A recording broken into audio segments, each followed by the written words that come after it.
ABP நாடு நேயர்களுக்கு வணக்கம். விழுப்புரம், கள்ளக்குறிச்சி உள்ளிட்ட 9 மாவட்டங்களுக்கான ஊரக உள்ளாட்சி தேர்தல் நடைபெற உள்ளது. ஊரக உள்ளாட்சி தேர்தல் நடைபெற உள்ள இந்த சூழ்நிலையில் வேட்பாளர்கள் வாக்காளர்களுக்கு மது பாட்டில்களை வழங்குவது வழக்கமாகவே ஒரு நடைமுறையில் இருக்கிறது. இருந்தாலும் கூட விழுப்புரம் மாவட்ட காவல் கண்காணிப்பாளர் ஸ்ரீ நாதா தலைமையிலான போலீசார் வாகன தணிக்கையில் ஈடுபட்டு வருகின்றனர். குறிப்பாக விழுப்புரம், கள்ளக்குறிச்சி ஆகிய 2 மாவட்ட எல்லைகளிலும் தீவிரமாக போலீசார் வாகன தணிக்கையில் ஈடுபட்டு வருவது குறிப்பிடத்தக்கது. அதேபோல் புதுச்சேரியிலிருந்து கிழக்கு கடற்கரை சாலை வழியாக சென்னை செல்லும் சாலையை அதிக அளவிலான போலீசார் சுமார் 4 இடங்களில் வாகன தணிக்கையில் ஈடுபட்டு வருகின்றனர். குறிப்பாக ஒவ்வொரு நாளும் குறைந்தபட்சம் 4 முதல் 5 வாகனங்கள் பறிமுதல் செய்யப்படுகிறது. டாடா ஏசி வாகனத்தில் 30 அட்டைப்பெட்டிகள் கொண்ட மது பாட்டில்கள் கடத்தப்பட்டது.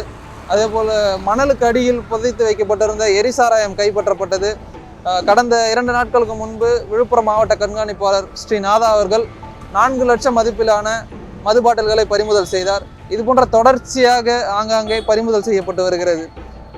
குறிப்பாக வேட்பாளர்கள் சரி, வாக்காளர்களும் சரி, அவர்கள் நிற்கக்கூடிய தொகுதியில் ஒன்றிய கவுன்சிலர், வார்டு மெம்பர் அதில் வெற்றி பெற வேண்டும் என்ற ஒரு நோக்கத்திற்காக மது பாட்டில்கள் கடந்த தேர்தல் அறிவித்த நாட்கள் முதலே அதிக அளவிலான மது பாட்டில்கள் கடத்தப்படுவது வழக்கமாக இருக்கிறது.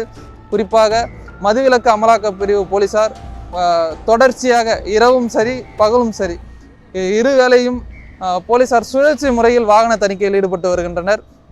இருந்தாலும் மது பாட்டில்கள் ஒரு பக்கம் இருக்க எரிசாராயம் அதிக அளவில் தலை தூக்கி உள்ளது குறிப்பிடத்தக்கது.